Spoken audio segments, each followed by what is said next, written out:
Vamos a arrancar la conferencia del día de hoy sobre tendencias y desafíos de recursos humanos, hablando en primer lugar de cuáles son las principales tendencias que estamos viendo en la gestión del capital humano hoy.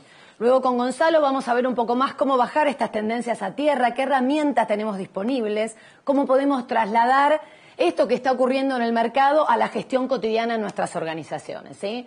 Así que vamos a arrancar comentando tres tendencias fuertes en todo lo que está impactando en la gestión del capital humano hoy. La primera tendencia, van a ver que no es novedad, los que sean profesionales de recursos humanos acá y se dedican cotidianamente a luchar con la gestión de las personas, a luchar con los gerentes para que nos escuchen en esto de gestionar a la gente en las organizaciones. Esta primera tendencia no los va a sorprender y tiene que ver con que las personas son lo más importante, las personas primero. Hace 10 años que lo venimos escuchando, ¿verdad? Las personas son el activo más valioso, ¿lo escucharon? Alguna vez, ¿no? Todos los decimos y es buenísimo, porque además delante del grupo de personal, qué mejor que decir esta frase. Prueben en la fiesta de fin de año decir sin ustedes no somos nada, sin las personas esta empresa no funciona. Ahora, cuando hay que acortar costos, ¿no? Cuando aprieta, cuando la rentabilidad no es la esperada, ¿qué es lo primero que recortamos? Gente, capacitación, inversión en personas. Con lo cual, desde el discurso funciona muy bien, desde la práctica, más o menos, ¿sí? Es lógico, invertir en personas tiene un alto nivel de incertidumbre. No es lo mismo invertir en una máquina, que ya sabemos que la vamos a amortizar en 10 años, ya sabemos qué producción nos va a dar. Podemos valorar esa producción en el mercado y con lo cual podemos rápidamente calcular el retorno sobre la inversión. Ahora, ¿cómo calculamos la inversión, por ejemplo, en capacitación de los líderes? ¿En cuánto tiempo la recuperamos? ¿Sabemos? ¿Lo podemos calcular? ¿Qué garantía tenemos que esos líderes en los cuales hemos invertido no se nos vayan mañana? Epa. Entonces, claro, desde el discurso muy fácil, desde la práctica es un poquitito más difícil. Ahora, estamos convencidos hoy que las personas en el proceso de creación de valor son lo primero. Y yo diría lo segundo, lo tercero, lo cuarto y lo quinto. ¿Sí? Porque soy exagerada y porque soy profesional de recursos humanos. ¿Sí? Pero además porque realmente hoy las personas están teniendo un impacto tremendo en la posibilidad de construir valor. ¿Sí? ¿Por qué? Porque es el factor diferenciador para competir en la nueva economía. Y ahí vamos a temas un poquitito más complejos.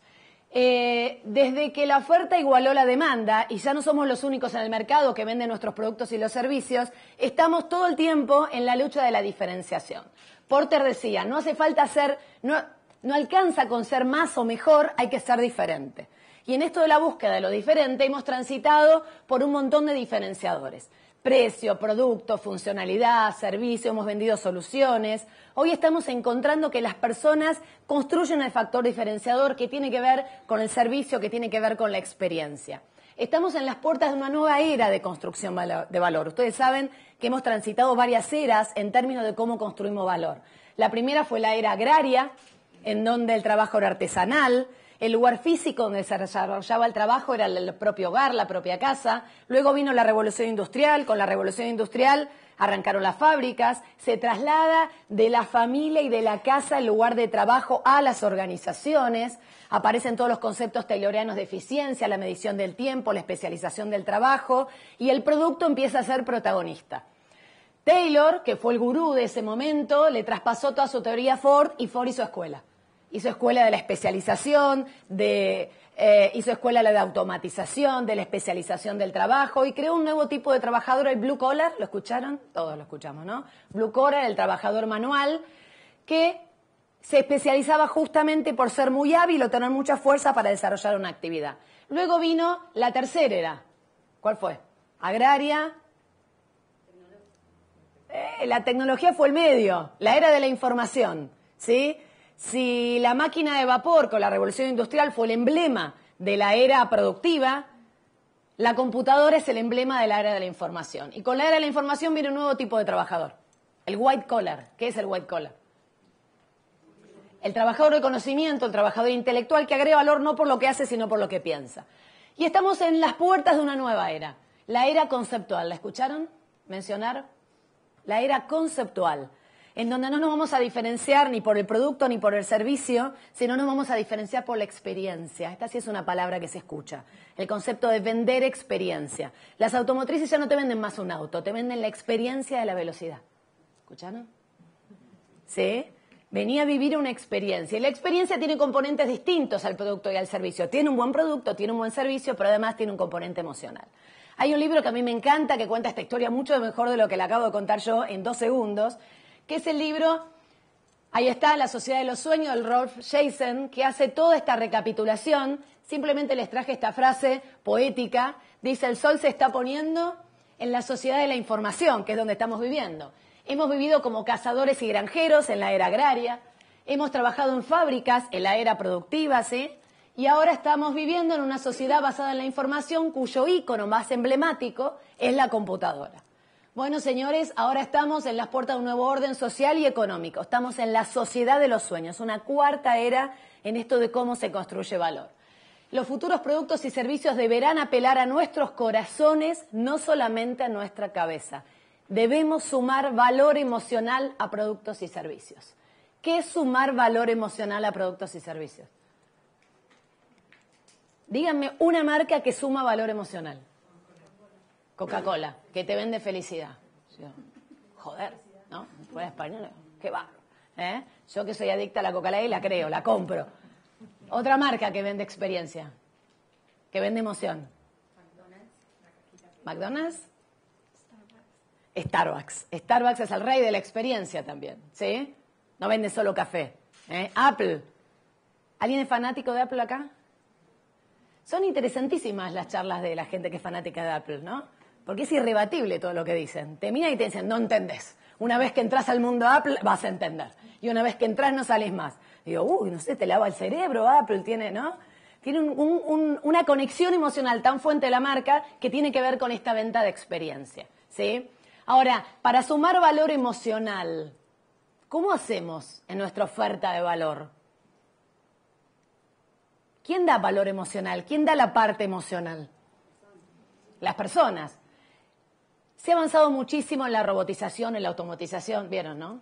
¿Sí? Ahora, todo lo que se ha avanzado en la tecnología tiene que ver con reemplazar funciones típicas de qué tipo de trabajador. ¿El manual? ¿El intelectual? No, el manual, ¿sí? Con lo cual todavía los trabajadores intelectuales zafamos que nos automaticen. Ahora viene un nuevo tipo de trabajador, que es más difícil de automatizar que el intelecto.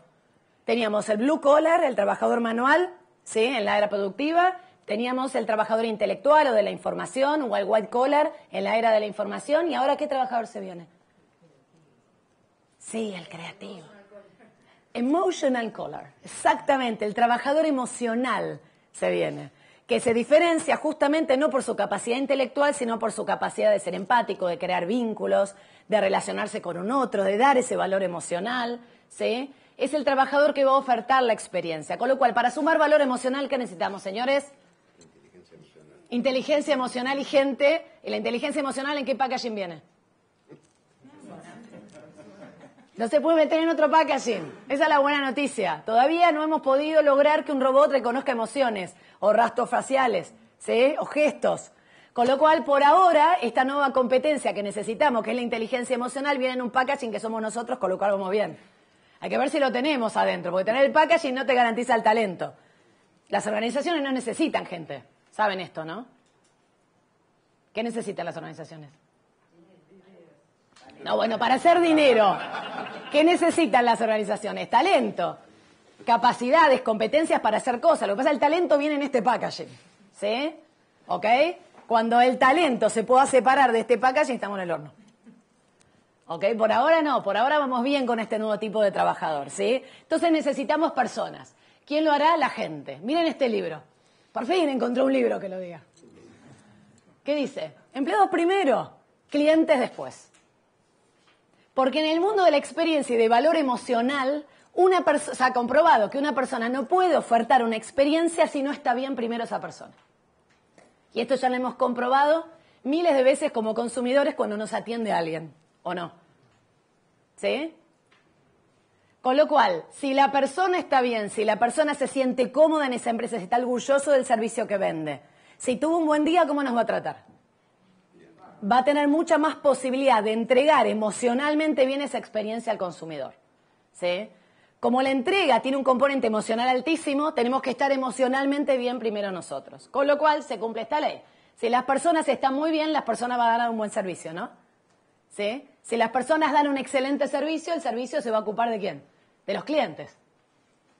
¿Sí? Los clientes se van a fidelizar, voy a construir mucha más lealtad, van a insensibilizarse con respecto a la oferta de la competencia. Una de las cosas que hemos comprobado, que cuando hay un vínculo emocional entre el cliente y la marca, este cliente se insensibiliza. Y no se cumplen las leyes económicas. Sube el precio y sigue comprando. Bueno, si se va al doble, no. Pero sube un poco el precio por arriba del mercado y sigue comprando. Hay una pequeña falla y no se enoja porque tiene un vínculo emocional. La perdona. ¿Sí? Entonces la apuesta es cómo insensibilizo a mis clientes a través de otorgar una experiencia con alto componente emocional. Esto me garantiza la lealtad de los clientes. Si tengo muchos clientes leales, ¿qué tengo? Ganancias. ¿Sí? La ganancia, si tengo muchas ganancias, ¿qué tengo? Posibilidad de invertir. Y si tengo posibilidad de invertir, puedo crecer. Y si estoy creciendo, tengo futuro. ¿No son las personas primero? Bueno, si esta audiencia no la convenzo, estoy en el horno, ¿no? Sí, me tienen que decir. Sí. Muy bien. Primera tendencia. Segunda tendencia. ¿Cómo hay que tratar a los empleados? Como se lo merecen. No. Con rigor. Con mano dura. Como un cliente, exacto. Como un cliente. Entonces, si las personas son lo primero y tengo que tener a la persona emocionadísima de trabajar en mi empresa para que con esa emoción brinde un servicio emocionado al cliente, ¿cómo hay que tratarlo? Como un cliente. Ahora, fíjense en la bibliografía y en la práctica cómo usamos los verbos. Al cliente, ¿qué hacemos? Lo atraemos, lo seducimos, lo vamos a buscar, le hacemos promesas, hacemos campaña electoral para atraerlo. Una vez que lo tenemos como cliente, ¿qué hacemos? Antes de fidelizarlo. Desarrollar. Es la palabra elegante, pero ¿qué quiere decir desarrollar? ¿Cómo le habré hecho más cosas? ¿No?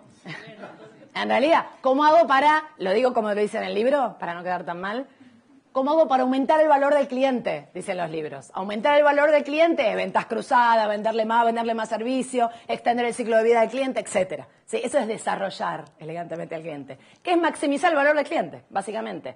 Y una vez que lo maximizo, ¿qué hago? Lo fidelizo. ¿Sí? Fíjense cómo utilizamos los tres mismos verbos, pero para la gente. ¿Qué decimos? Ay, perdón. A la gente la reclutamos. ¿No es interesante?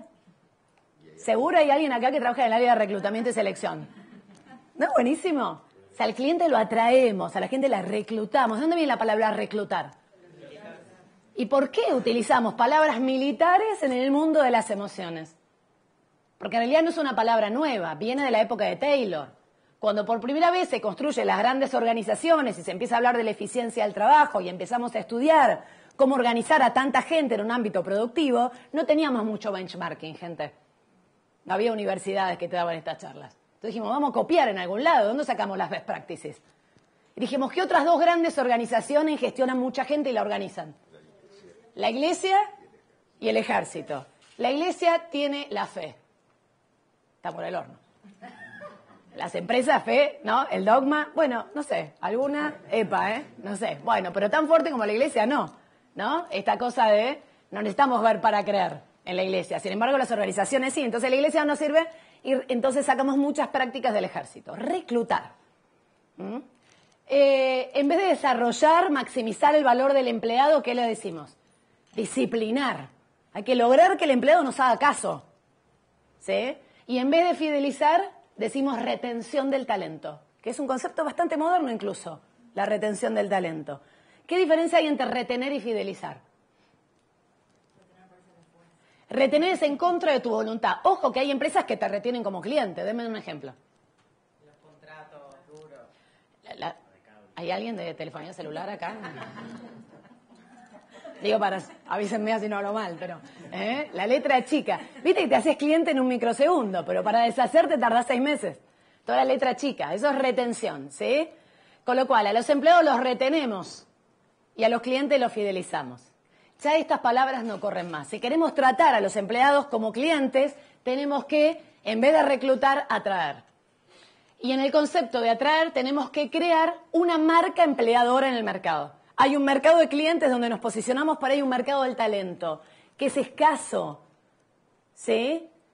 Y hay muchas empresas que están luchando por ese mismo talento. ¿Cómo voy a hacer para posicionarme de tal manera que alguien que quiera trabajar y tenga valor en términos del talento que tiene, quiera venir a trabajar en mi empresa? Haciendo las mismas tareas de marketing que hacemos en el mercado de clientes.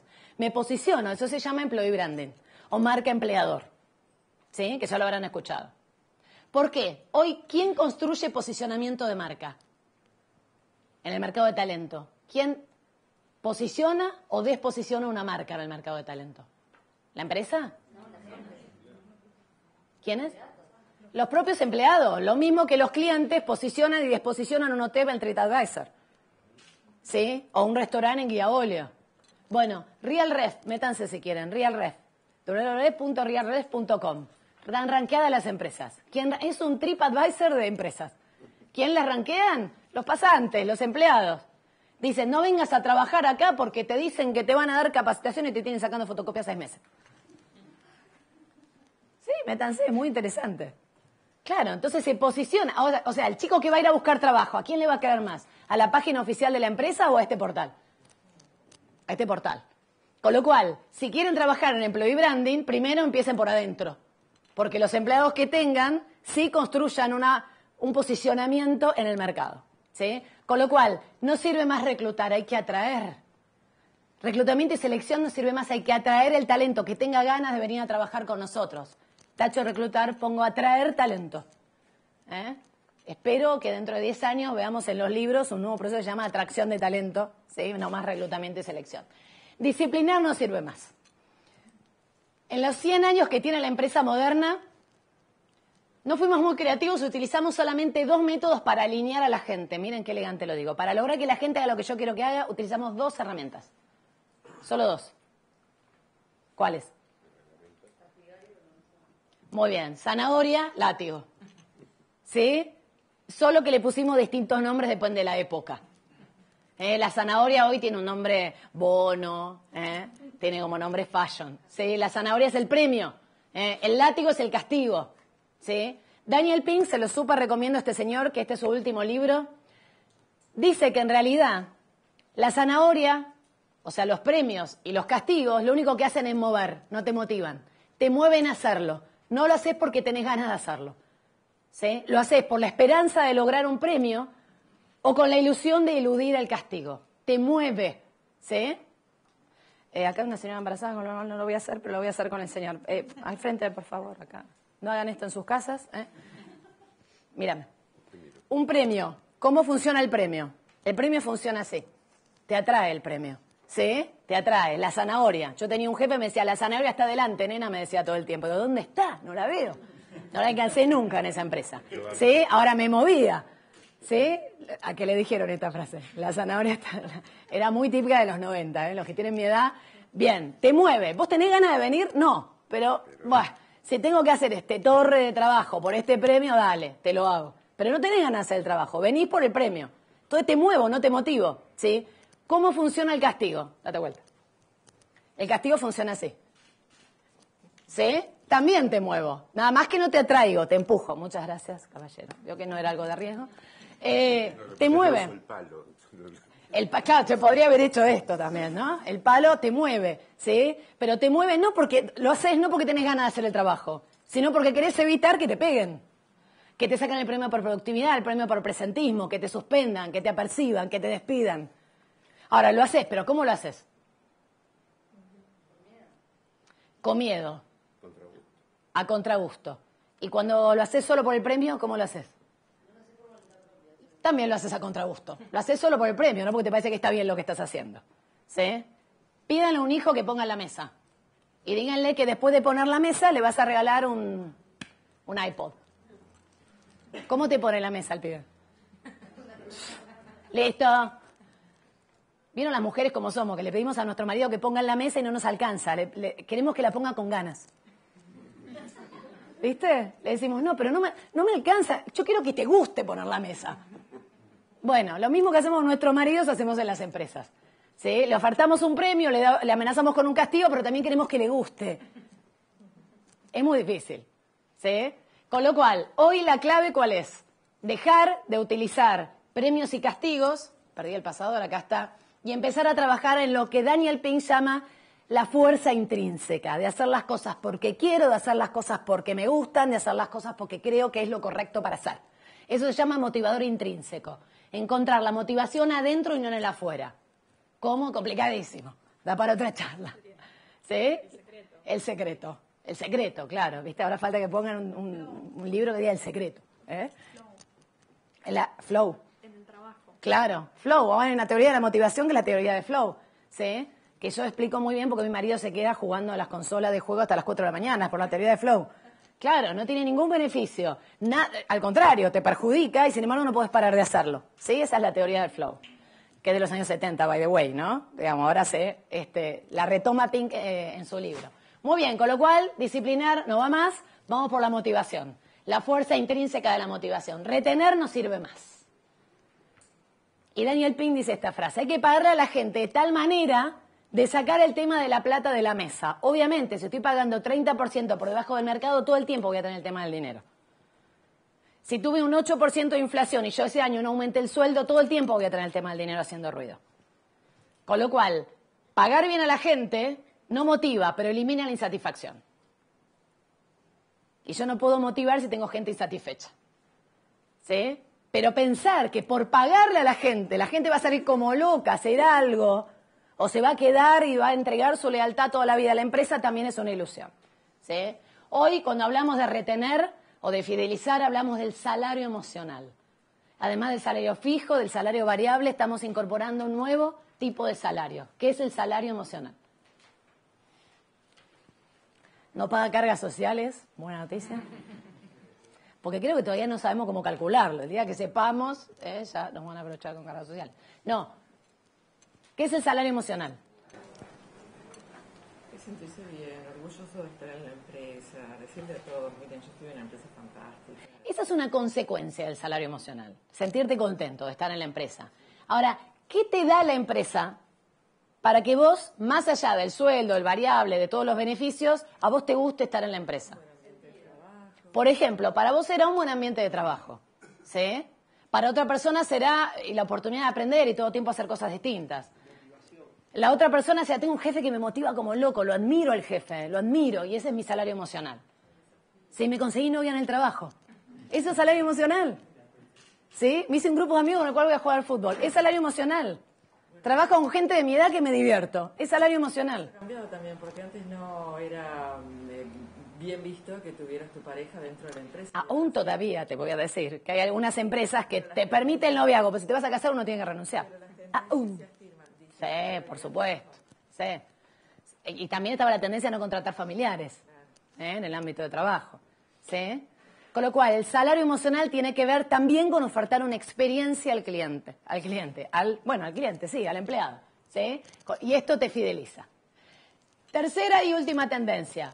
Si querés que tu personal dé un excelente servicio, primero tenés que dar un excelente servicio a tu personal.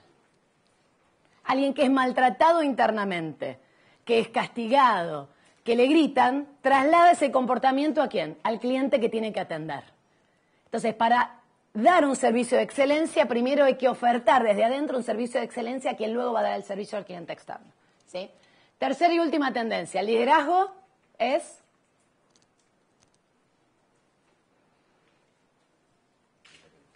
¿Cómo? Es fundamental, sí. Hay un agujero de liderazgo. ¿Vieron todo lo que se habla de liderazgo? No hay liderazgo, hay muchos jefes, pocos líderes, ¿sí? Ahora está cambiando el concepto de liderazgo, con lo cual está cambiando el concepto de mando, está cambiando el concepto de poder también. El liderazgo es servicio. ¡Ja! Esto sí que es duro. Liderazgo es servicio. Andá a decirle a un jefe que está al servicio de su gente. De vuelta, andá a decirle a un jefe que está al servicio de su gente. Que su rol principal es servir a sus colaboradores. ¿Cómo la ven? En el discurso estaba, las puertas de mi oficina estarán siempre abiertas para que... ¿Para qué venís? Claro, están reabiertas. Claro, yo trabajaba en IBM y me acuerdo que en los 90 se había implementado política de puertas abiertas. Porque IBM era muy jerárquica, imagínense, una empresa americana ultra jerárquica, mediados de los 90 venía con toda la cuestión todavía tayloriana. Empresa de puertas abiertas, vinieron los arquitectos, ¿qué hicieron? Volaron literalmente todas las puertas de todos los despachos. Buenísimo. Buenísimo. Y ahora sí, vamos a tener jefes comprensivos, que nos charlen, que nos hablen. ¿Vieron la puerta de cristal? Seguían cerradas las puertas, porque es simbólico. No alcanza con que el arquitecto te saque la puerta. Podés tener puerta y podés estar al servicio de la gente. ¿Sí? ¿Por qué hoy es importante esto? Porque el líder es la persona más cercana que tenés para ofertarte esta experiencia dentro del trabajo. Para proveerte el salario emocional. El salario emocional no es algo que se pueda centralizar y ofertar de recursos humanos. El salario emocional se consigue en tu contexto cotidiano de trabajo y eso lo construye el líder. ¿Sí? ¿Saben cuál es la causa número 1 de insatisfacción en el trabajo? Ni el sueldo, ni el sueldo, ni el ámbito de trabajo, ni la silla que no es ergonómica. El jefe directo. Ese jefe directo. ¿Sí? La productividad, la satisfacción, la fidelización del talento depende por goleada del jefe directo. ¿Sí? Tanto que la gente no lo renuncia a la empresa, la renuncia al jefe. Entonces, si queremos trabajar en la fidelización y en esto de dar una experiencia al empleado para que luego en el mercado hable bien de la empresa y otra gente quiera trabajar, primero tengo que trabajar con los líderes. Si no, no hay posibilidad.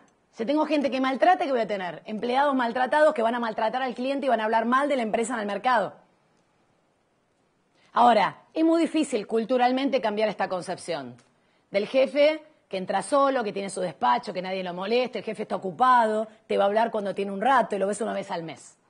Estamos acostumbrados al poder formal. Y ahora las personas se habrán dado cuenta, la generación Y no respeta el poder formal. ¿Se dieron cuenta? Ya no respetan la autoridad, decimos indignados. Y yo, muy bien. ¿Por qué tengo que respetar un salame porque tiene un título? Y es lo que se cuestiona la generación Y. Yo no te voy a respetar simplemente porque alguien de arriba que desconozco te puso el título de gerente. La generación Y no tiene más respeto por la autoridad. Exacto. No nos quejemos más. Pero sí respeta. ¿Qué respeta? Exacto. Respeta al profesional, respeta a la persona, respeta otros atributos que no vienen con el título. Ay. Entonces, ese es el problema. El liderazgo se gana. Es otorgado desde abajo, ¿sí? La jefatura, la gerencia, la dirección te la otorga alguien desde arriba. Y es un nombramiento, es instantáneo. El liderazgo se construye con los años. La generación Y no respeta más las autoridades. Respeta a ¿quiénes? A los líderes. A las personas que les despiertan respeto profesional y respeto personal. No alcanzan con saber y son un referente en un tema. Hay que también tener atributos personales a la altura de la generación Y. Y ahí sí, muchachos, estamos complicados. ¿Sí? Porque lo profesional, ¿dónde se desarrolla? En la universidad, para eso estamos acá. Pero todavía no hay lugar en donde desarrollar la parte emocional del liderazgo, ¿sí? Que tiene que ver con la empatía, el relacionamiento interpersonal, etc. Entonces vamos a la deriva. Y tenemos la suerte de tener un jefe copado y tenemos la suerte de tener un jefe que no reconoce una cara humana. ¿No? Que cuanto menos le hablas, mejor. El tipo se complica. Y no le llores. Nosotros mismos nos cuesta. ¿Alguna vez le lloró a algún colaborador? ¿Nos sentimos cómodos en esas circunstancias? Bueno, anda a dar una vueltita y cuando se te pase, charlamos del trabajo. No mezclemos. Ya está mezclado. No mezclamos porque lo charlamos. ¿Sí? Muy bien. Con lo cual, el verdadero poder es el servicio a hacer por los otros y para los otros. ¿Quién lo dijo? Peter Drucker. Michael Porter. Muy bien, los atentos al primer discurso del Papa Francisco. El verdadero poder es el servicio a hacer por los otros y para los otros. ¿Sí? Vieron que está de moda que llegó hasta el Vaticano. No es menor que este Papa esté en este momento del mundo también. Ahora, estas son las nuevas reglas del juego, las nuevas tendencias. Ahora, cuando decimos que el líder, el liderazgo de servicio, yo sé que la mayoría me la compra. Ahora, cuando digo que para trasladar esto a la realidad hay que dedicar el 80% de tu tiempo, 80% de tu tiempo, a estar con la gente, me dicen, bueno, ¿y cuándo crees que trabaje? Me dicen. Bueno, pero flaco, tu trabajo es ese, estar con la gente. ¿Ustedes se ven el 80% del tiempo sentados con sus colaboradores? Estar con la gente no es físicamente compartir una oficina. Es sentarme, enseñar, coachear, corregir, dar feedback, acompañar, consolar, motivar. ¿Y el 20% del tiempo? Hacer presupuesto, planes, monitoreo, los informes, los indicadores, la reunión con mi jefe, ¿sí? Un coach de fútbol está el 80% del tiempo con sus jugadores. Y hay alguna razón. ¿Para qué va todos los días en entrenamiento? Digo, ¿para qué está todos los días en entrenamiento? ¿Para qué? Bueno, para estar con los jugadores, ¿sí? Con lo cual, el servicio también tiene que ver con el foco y el tiempo que le dedico a la gente. ¿Vieron que nos preocupa cuando los comerciales o los vendedores de nuestra empresa están mucho en la empresa? ¿Vieron que hay una, no? Están mucho en la empresa, me preocupo. ¿Dónde quiero que estén los vendedores? ¿En la calle tomando un café? No. ¿Dónde quiero que estén? Andá a la calle, le decimos. Hay que ser más específico con la gente hoy, ¿eh? No alcanza, ¿viste? Con la generación Y hay que ser más específico. Si los mandas a la calle te van a tomar un café a Starbucks. No, hay que ser más específico. Claro, con los clientes. Nos preocupa que un vendedor esté mucho en la oficina, ¿no? Y dicen, bueno, pero tengo que hacer los reportes de gasto, del viaje que hice. No me importa, lo haces a la noche en tu casa, andar con los clientes. Esto es lo mismo. Si yo veo un líder que nunca sale de la oficina, me preocupa. De la misma manera que un vendedor que no sale de la oficina y no está en la calle, entonces, ¿qué hay que decirle al líder? Anda a la calle. Y sigue, anda a la calle, con la gente. ¿Sí? Anda con la gente. ¿Eh? Muy bien. Nueva regla del juego. ¿Cómo las ven? Este silencio me preocupa. Complicado, porque tiene que ver con cambios culturales. Porque tiene que ver con romper paradigmas que tienen hace 100 años. Por eso nos cuesta. Verlo en la teoría, muy bien. Trasladarlo a la práctica, un poquitito más difícil, ¿sí? Ahora vamos a hacer como Felipe, que dice, he decidido enfrentar la realidad, así que apenas se ponga linda me avisan. Se va a poner peor, les aviso. Se va a poner peor. La generación Y va a seguir respetando la autoridad, va a seguir demandando otra cosa. O sea, va a ser peor de lo que es ahora, se los voy avisando. No va a ser mejor. Con lo cual es el momento ahora de arrancar y de construir nuevas herramientas, nuevas metodologías, nuevos enfoques, nuevos acercamientos a viejos problemas. El problema que tenemos hoy es que queremos motivar, entusiasmar, fidelizar a la nueva generación con prácticas que funcionaban hace 40, 50 años, ¿sí? Y hoy no funcionan más. Ahora, ¿cómo lo vamos a hacer? Bueno, si vamos a jugar hay que arrancar ahora. Cuando digo ahora, en este minuto, ¿sí? Por eso voy a dejar a Gonzalo que les explique el cómo. ¿Qué hacen las empresas para fidelizar clientes? ¿Qué han hecho históricamente? Lo primero que hacen. Identificarlos, ¿no? Primero los identifican, que no siempre las empresas se han caracterizado por tener bien identificados a los clientes, y después que los identifican, ¿qué empiezan a hacer? Intentan conocerlos, intentan saber qué valoran, intentan saber si son todos iguales o hay algunos que tienen algunos rasgos en común. ¿Por qué? Porque se han dado cuenta que es más eficiente irle a los clientes con lo que están buscando que tirar un tiro, el mismo tiro, para todos los clientes de la misma manera. ¿Ah? ¿Qué pasa cuando miramos los recursos humanos? Más o menos lo mismo. Entonces, eso es lo que está pasando hoy.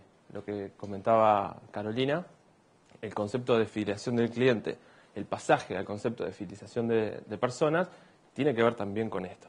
¿Ah? Entonces, la verdad, todas las aristas que dejó abiertas Carolina y que tienen el trasfondo esta necesidad de fidelizar clientes, hoy no podemos pensar que vamos a poder fidelizar a clientes con una herramienta tecnológica, ¿verdad? O sea, tenemos que pensar en conceptos mucho más amplios que tienen muchas aristas abiertas. Tienen que ver con temas de clima, tienen que ver con temas de liderazgo, tienen que ver con temas de tener la información para poder gestionar en base a hechos y no en base a conjeturas o intuición o teorías que se pusieron de moda en algún momento hace muchos años atrás y que a veces no están actualizadas o no son aplicables a las empresas donde trabajamos, ¿no? Todo eso está pasando hoy. Es difícil venir con una solución que resuelva un problema de fidelización de las personas. Es difícil, es hasta increíble.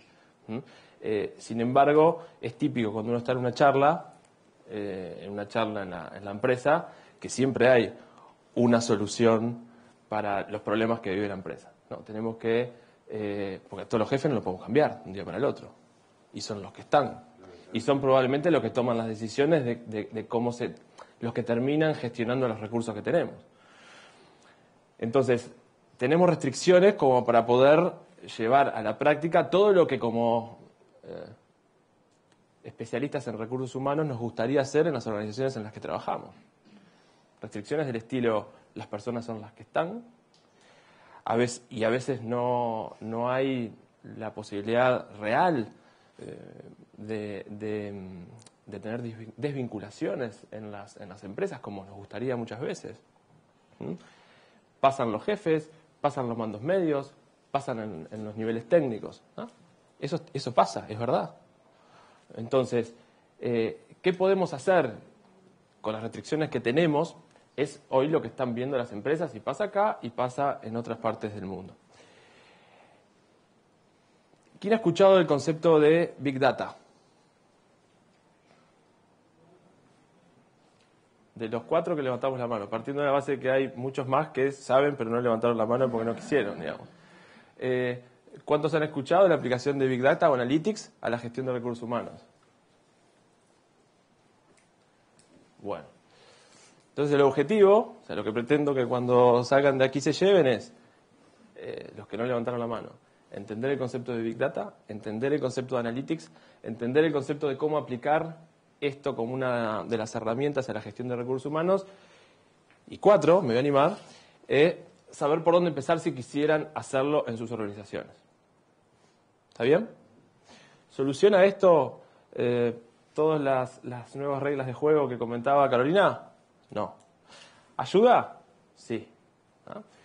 Si nos da el tiempo, y luego quizás durante las preguntas, prefiero ahora focalizarme en esta charla y después algunos temas abiertos o consultas que seguramente hayan surgido. Hay profundidad en algunas otras herramientas más vinculadas a temas de fidelización, que ya hay, por suerte, nuestros amigos de las tecnologías de la información nos vienen ayudando mucho en darnos herramientas para poder gestionar muchos de los desafíos que tenemos. Así que por ahí capaz que después me meto más adelante. Bueno, entonces, definición rápida. Big Data es un concepto. Big Data es un concepto que lo que intenta es, de una manera bastante fácil y sencilla, representar el fenómeno que estamos viviendo, que tenemos mucho dato, mucho dato. Iba a decir mucha información, mucho dato. Aumentado el volumen de los datos que manejamos, ha aumentado el caudal, es decir, cada vez hay más, y ha aumentado la heterogeneidad de los datos que hoy manejamos. ¿Qué fotos, qué imágenes, qué datos en distintos formatos, en distintas estructuras, en distintos programas de soporte? O sea, más heterogéneo, más volumen, más caudal. Lo único que podemos pensar es que eso va a seguir creciendo. O sea, cualquier estadística que uno mire es espeluznante porque son multiplicaciones. Estamos multiplicando por 5, por 10. Todo esto crece a velocidades enormes y el 90% de los datos que hoy se manejan es probable que hayan surgido en los últimos 2 años. O sea, la verdad que es impresionante. Entonces, ¿qué es lo que pasa? Y lo que pasa es que es difícil de manejar, es difícil de gestionar. Y hoy lo que se está viendo es que, si bien los datos van creciendo a ritmos exponenciales, la capacidad que nosotros tenemos o que tienen las organizaciones de ejecutar, de gestionar en base a esa información, es mucho más limitada. Entonces hay una brecha entre la información y los datos que se van generando y la capacidad que tienen las organizaciones hoy de poder utilizarlos para gestionar. Es como que vamos siempre por atrás. Y la sensación es que cada vez, en lugar de estar más cerca, estamos más lejos. Y esa sensación que tienen las empresas de que tienen mucha información útil que les gustaría aprovechar, pero a veces no saben cómo. Y eso es lo que está viviendo el mundo hoy. Entonces, inteligencia analítica o analytics, primo hermano de Big Data, es una respuesta natural a el desarrollo de herramientas que permitan utilizar mejor todo este volumen de datos. O sea que Analytics no es lo mismo que Big Data. Big Data es la denominación general del fenómeno, llamémosle. Analytics es lo que las empresas han empezado a hacer para aprovechar toda esa información, todos esos datos que hoy existen en las empresas, adentro de las empresas y fuera de las empresas. ¿Hasta ahí vamos? A ver, esto no es una moda que va a venir, o sea, esto ya está sucediendo. Esto está sucediendo. Yo traje algunas portadas de diarios, pero, digamos, esto que puse acá es un llamado a licitación en el Ministerio del Interior, digamos, Uruguay. ¿Para qué? Bueno, para predecir cuándo son las horas de una herramienta informática. A ver, voy a leer, de acá no veo. Llamado a firmas consultoras a presentar expresiones de interés para integrar la lista corta para la adquisición de una herramienta informática que permita predecir horarios y lugares con mayor riesgo delictivo. ¿Ah? DGI, BPS, herramientas informáticas que ya están en uso. ¿Ah? No es casualidad que a alguien lo llamen para ver, bueno, sus ingresos, etcétera. O sea, eso es inteligencia analítica. ¿Por qué? Porque hay información, porque hay herramientas que ahora permitan segmentar por determinados patrones y características de las personas que normalmente defraudan o no pagan o no cumplen con los pagos de impuestos. ¿Cuáles son las características que tienen en común? Y bueno, si esas son las características en común, lo que es probable que suceda es que todos los que tengan las mismas características tengan el mismo comportamiento. Si quiero que no tengan el mismo comportamiento, lo que voy a tener que hacer es hacer algo al respecto, como DGI, que es una llamada, una invitación a presentar la información, etcétera, etcétera. Está pasando. Bancos, mutualistas, están usando esto para mejorar la efectividad de sus campañas. ¿Bien? ¿Seguimos? A ver, acá puse algunos sectores en donde esto ya se está utilizando. Se está utilizando en Uruguay. ¿Ah? Mutualismo. ¿Cómo mejorar el ratio de retención de socios en el corralito? Estamos ahora en el corralito, creo que termina este viernes, ¿ah? Para poder cambiarse de institución. Bancos. ¿Cómo mejorar la eficiencia de las campañas de nuevos clientes? ¿Ah? Nuevos clientes que quiero hacerle venta cruzada. Clientes que tengo, tienen tarjeta pero no tienen cuenta corriente. Diseñé una cuenta corriente espectacular, voy a ofrecerla. Algunos de ustedes deben haber recibido más de una vez una llamadita de una tarjeta de crédito o de algún banco ofreciéndole seguros. Ahora, no necesariamente, o muchas veces, ustedes sienten que reciben llamadas que no deberían recibir. Que lo que le están ofreciendo, la verdad, no se parece en nada a lo que ustedes están necesitando. Y usted tiene la sensación de que están llamando al voleo.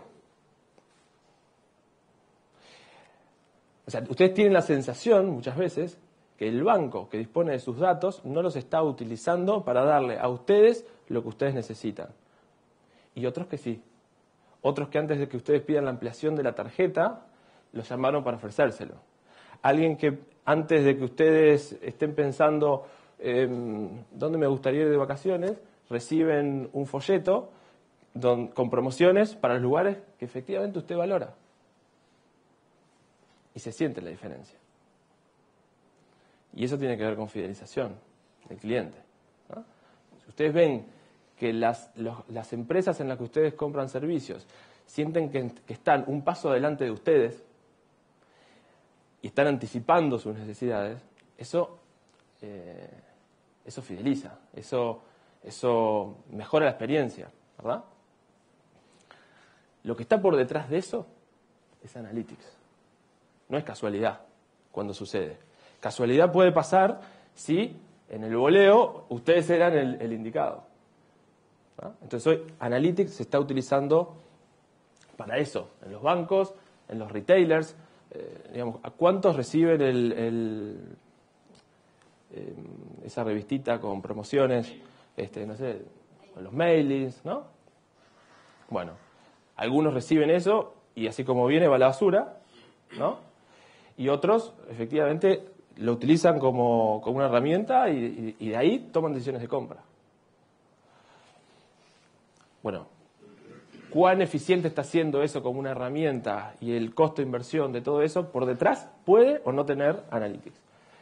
Sector público, ¿cómo mejorar la eficiencia de las acciones de fiscalización mediante el entendimiento del comportamiento de pago o de evasión de los clientes? Educación, ¿cómo mejorar la eficiencia de la inversión para mejorar la calidad de la enseñanza?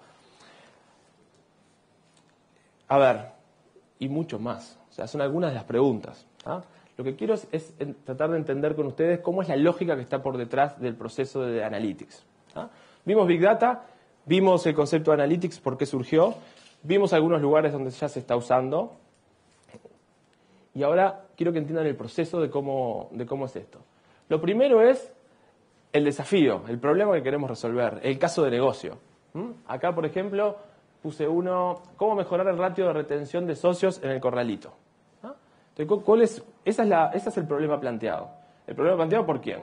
Por la dirección, ¿no? Gerente general, CEO, el directorio. A ver, esto es importante, tenemos potencial fuga de clientes en este mes, pongamos la batería para retener, no fidelizar, retener a la mayor cantidad de socios posibles.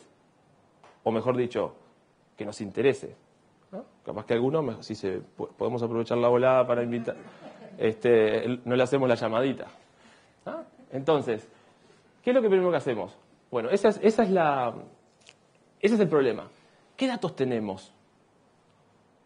Lo primero que tenemos que hacer, ¿qué datos tenemos? ¿Ah? Eso siempre es lo primero que tenemos que hacer cuando estamos pensando en Analytics. En este caso sería, bueno, ¿qué datos tenemos de las personas que se fueron el febrero del año pasado? Datos demográficos, datos de uso de los servicios. Datos que tenemos, que de repente podemos cruzar con quejas.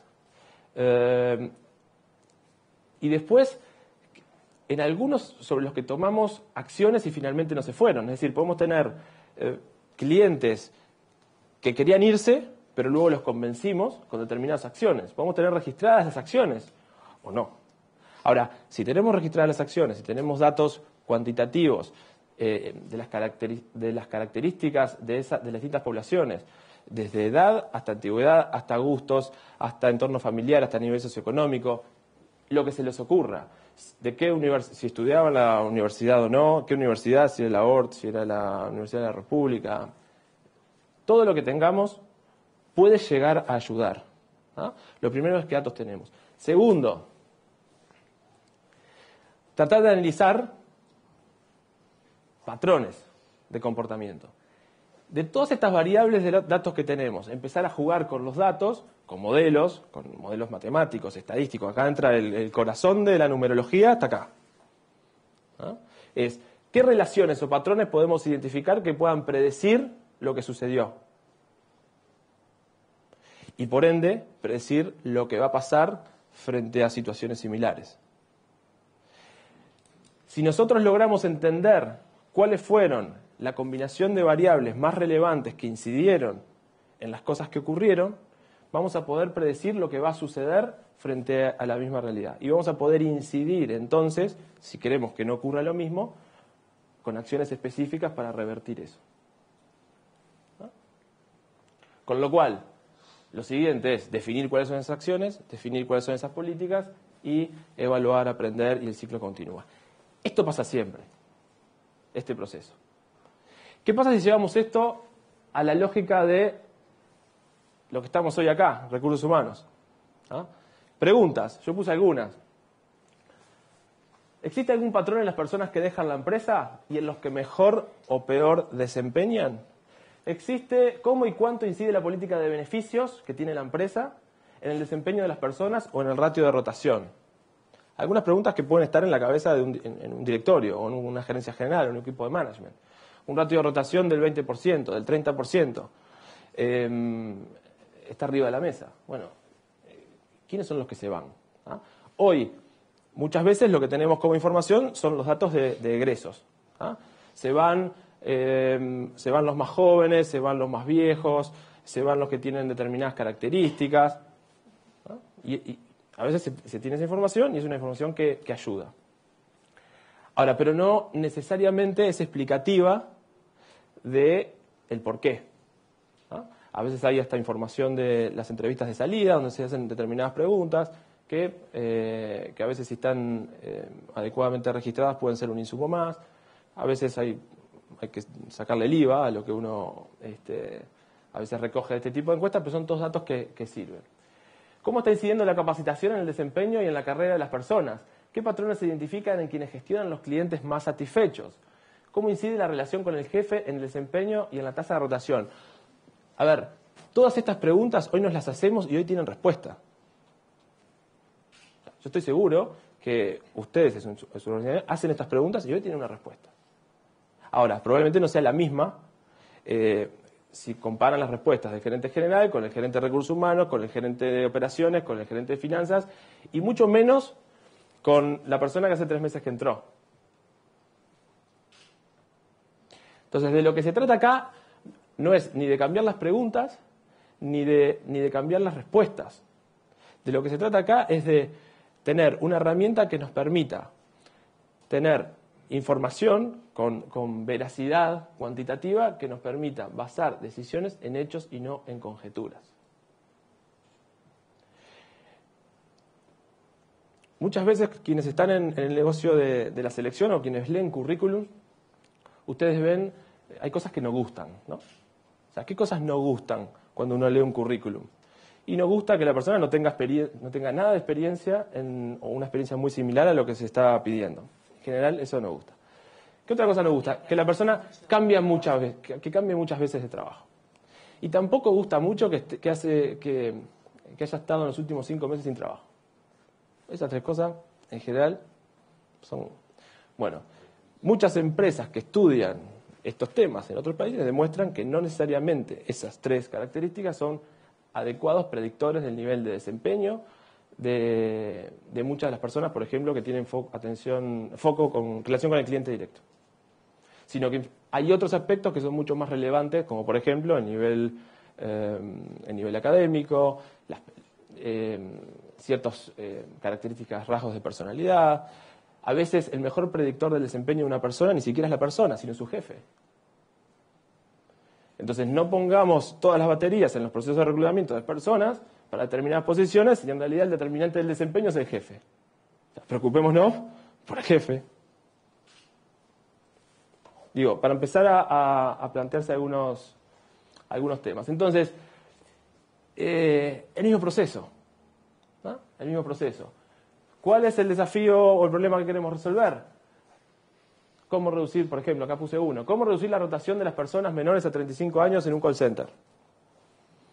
No sé, por llamarlo de alguna manera. Puse 35 porque me imagino que son los que más rotan, digamos, ¿no? Podría haber puesto 30 y además. Entonces, lo primero, ¿qué datos tengo? Segundo, ¿qué patrones tienen las personas que se van? ¿Qué relaciones se pueden encontrar con los datos que tengo? Que a veces no se encuentra ninguna. Podría no encontrarse ninguna razonable. ¿Ah? Y hay que seguir buscando. ¿Ah?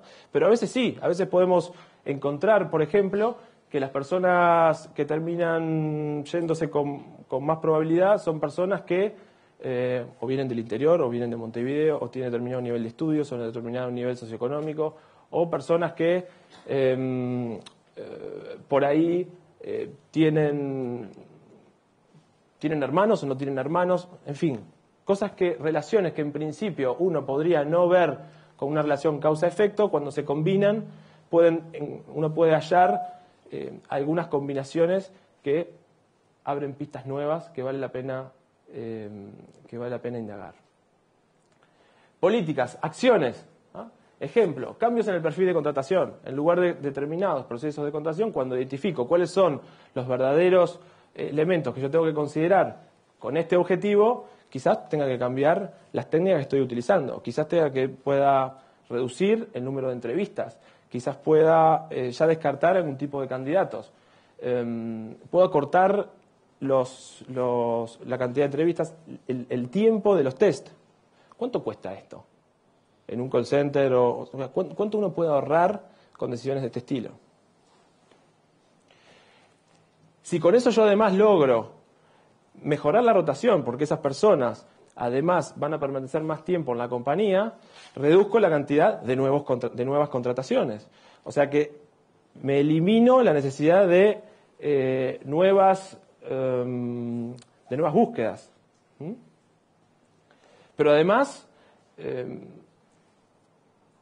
reduzco los costos de no calidad de estar pagándole el sueldo a una persona durante 5 meses, 6 meses, que así como viene, se fue.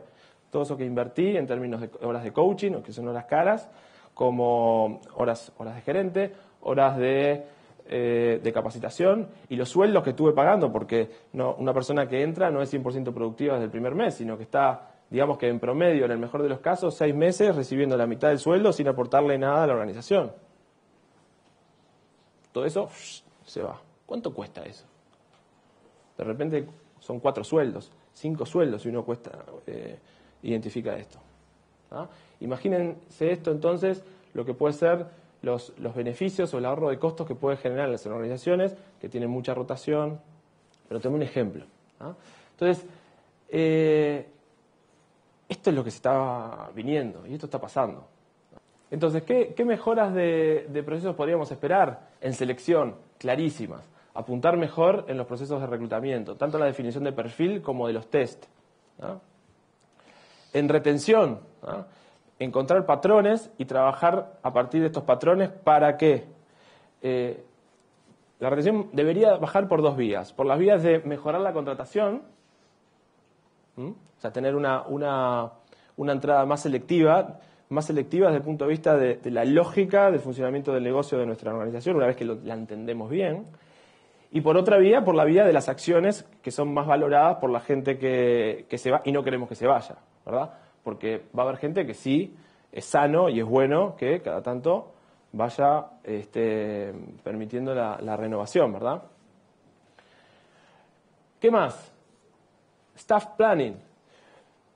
Si miramos el negocio de la empresa a 5 años o a 10 años, ¿dónde va a estar ese negocio? ¿Qué capacidades son las que van a ser necesarias de aquí a 5 o 10 años? ¿Qué decisiones tenemos que tomar ahora entonces en términos de contratación de personas, a nivel de perfiles, a nivel de cantidad, para poder asegurarnos de que en 10 años vamos a tener un gerente preparado como queremos para un negocio que puede ser distinto o puede ser el mismo?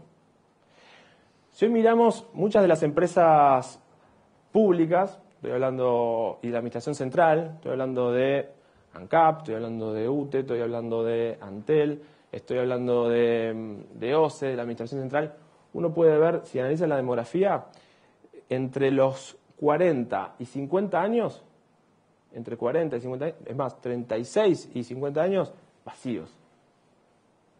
¿Ah?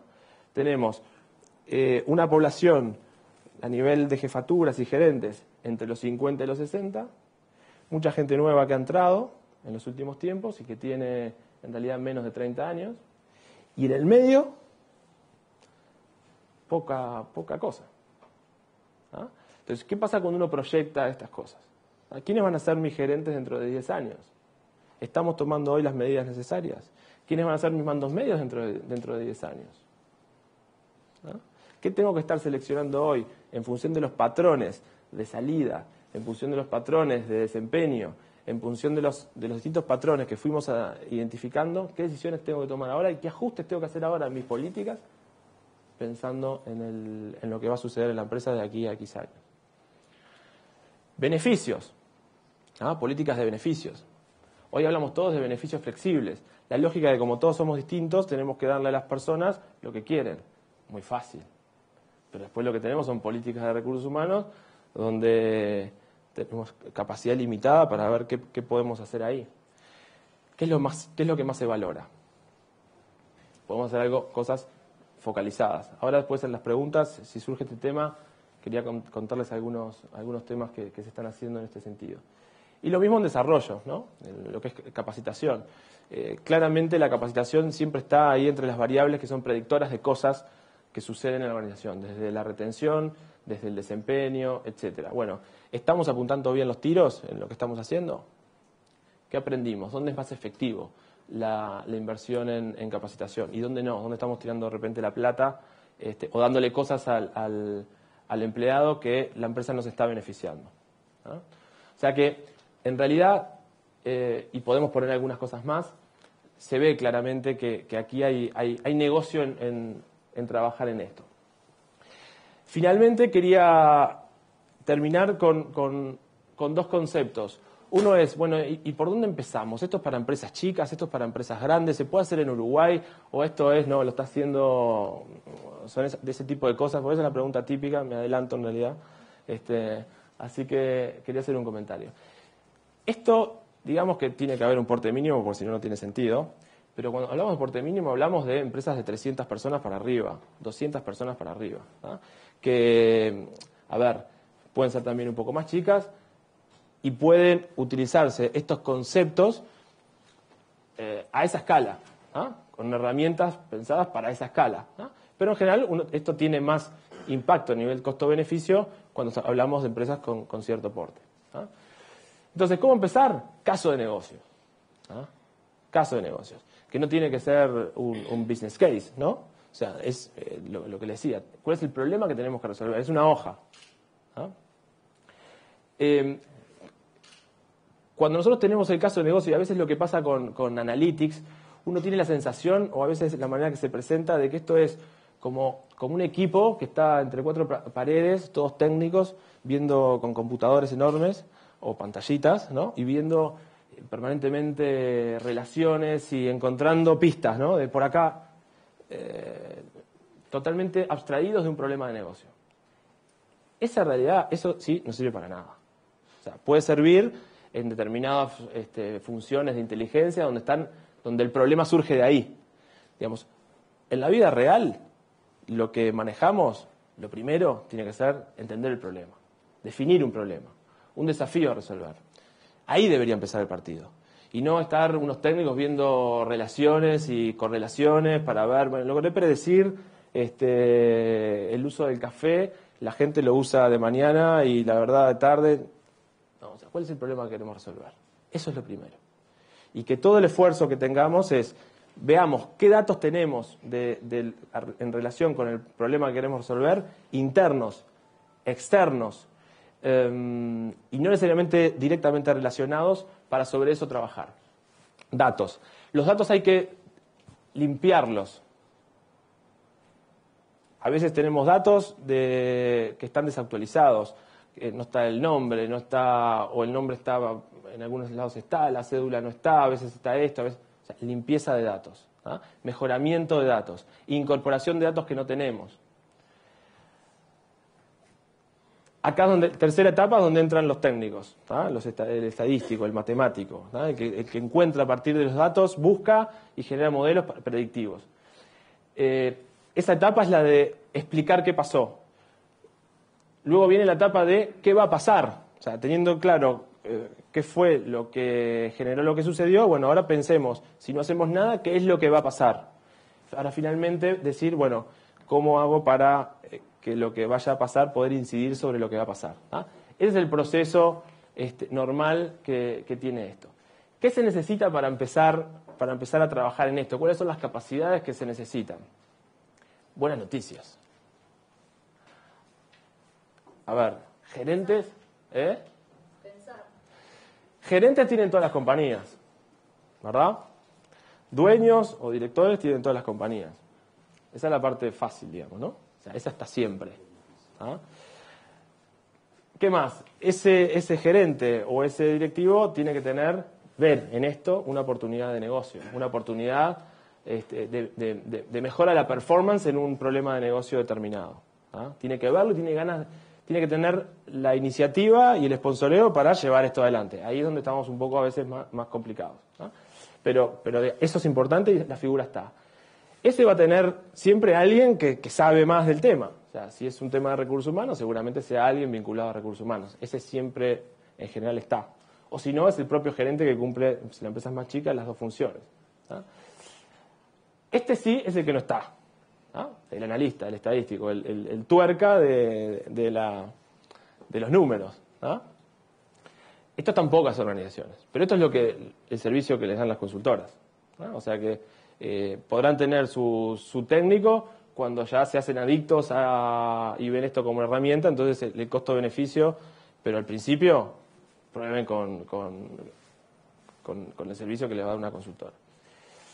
Y un analista de TI, alguien que sepa cómo están los datos, las aplicaciones, que conozca la arquitectura. Esto a nivel de capacidades es lo que se necesita. Ahora, ¿qué es lo que pasa en la realidad? A veces el que quiere comprar la tecnología es el de tecnología y no el manager. ¿Ah? Entonces, claro, cuando este es un proyecto que nace de tecnología, entonces ahí ya se empieza a parecer a estos proyectos de están los de tecnología, implantaron la herramienta, está ahí, hacen relaciones, presentan, y ahí va como muriendo a veces. Salvo que algún gerente, a veces comercial, se enganche y entonces llegue a algo. Pero si las cosas nacen por tecnología, tenemos problemas. Lo ideal es que nazca de arriba, que se empiece de a poco y que se involucre, ahí sí, tecnología. ¿Ah? Hay que empezar de a poco, hay muchas herramientas que pueden funcionar. En etapas primitivas, acá la evolución natural es muy difícil que una empresa que no está acostumbrada a analizar su gestión de manera periódica, con información por excepción, ya se meta en el mundo de Analytics. ¿Ah? Ahora, empresas que ya pasaron por la etapa de tener instancias de reporting mensual, donde los ejecutivos analicen los números, donde utilicen cubos para abrir la información, de ver lo que está pasando y ya tengan el hábito de ver información para basar sus decisiones, ahí es donde suele haber terreno fértil para empezar a dar un paso más y decir, bueno, esto que han sido la manera en la que venimos gestionando y que hace 2 o 3 años tenemos un diagnóstico más o menos claro, pero en definitiva no le estamos encontrando la vuelta, es donde pueden haber oportunidades para trabajar con un nivel más de sofisticación y ahí es donde empiezan a haber algunas de estas herramientas. Yo puse algunas acá, muy conocidas, SAS, Stata, SPSS, son paquetes básicamente estadísticos que permiten trabajar en esto. ¿Ah? Pero digamos, primer paso, de a poco, un piloto, que ese piloto entienda que tiene un costo-beneficio. No hay que comprar esto. El primer ejercicio lo pueden hacer con alguna firma como un servicio. Y después, si les gusta, van viendo y van viendo qué incorporan, qué no incorporan. Yo creo que esa es la manera más indicada de avanzar. 2 ideas más. Siempre me gusta, para ver cómo están las cosas en Uruguay, más allá de lo que uno pueda recurrir al informe de competitividad de World Economic Forum que hizo la ORT el año pasado. Siempre hay 2 o 3 preguntitas que te ayudan a ver cómo está el tema en Uruguay. Eso se los recomiendo siempre. Acá encontré 2 o 3. Una dice, ¿en qué medida las empresas adoptan nuevas tecnologías? Y acá se ve, acá muestra la evolución por año y muestra el comparativo con algunos países que elegí. Elegí los 2 que están mejor rankeados en el ranking, que son Suecia e Islandia. Y después siempre nos comparamos con los vecinos, ¿no? Argentina, Uruguay, Brasil y Chile. Argentina, para darnos un poco de ánimo. Perdón.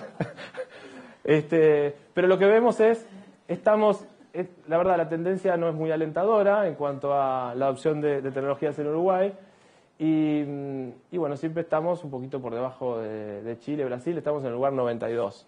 ¿Ah? O sea que lo que muchos percibimos en la realidad tiene constatación empírica, digamos. Si estuviera Cristina, te diría que esos datos son falsos. Es probable. Lo importante es que estos datos son encuestas a empresarios por muestreo en todas las organizaciones, tienen un sistema, la verdad, que está bastante bueno, y son percepciones.